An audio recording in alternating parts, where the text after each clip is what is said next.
السلام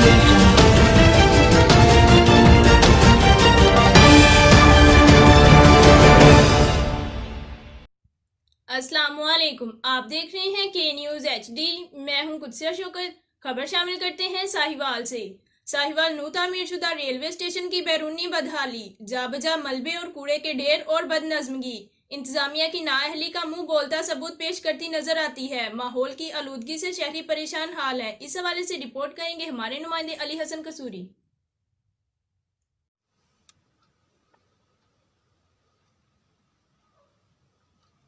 جی بالکل، ماضی میں ساہیوال ریلوے اسٹیشن کی بدحالی پر مقامی، تجارتی، سماجی و دیگر حلقوں کے مطالبات پر سابق حکومت نے ریلوے اسٹیشن ساہیوال کی ازسر نو تعمیر کے لیے کروڑ روپے فنڈز مختص کیے اور ریلوے اسٹیشن کی تعمیرات کا کام شروع کروایا۔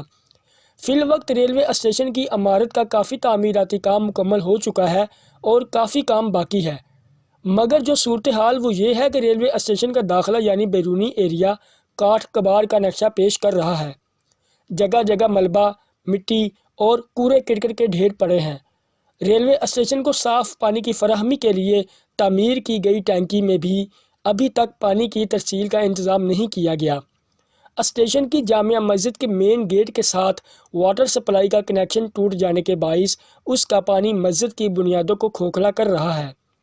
اسی طرح ریلوے اسٹیشن کا عملہ صفائی تو کر رہا ہے، مگر صفائی ستھرائی اور ماحول کی بہتری پر توجہ نہیں دی جا رہی۔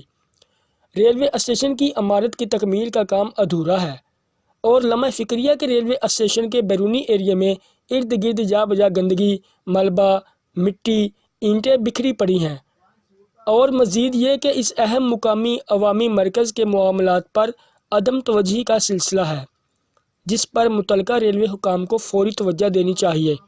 جی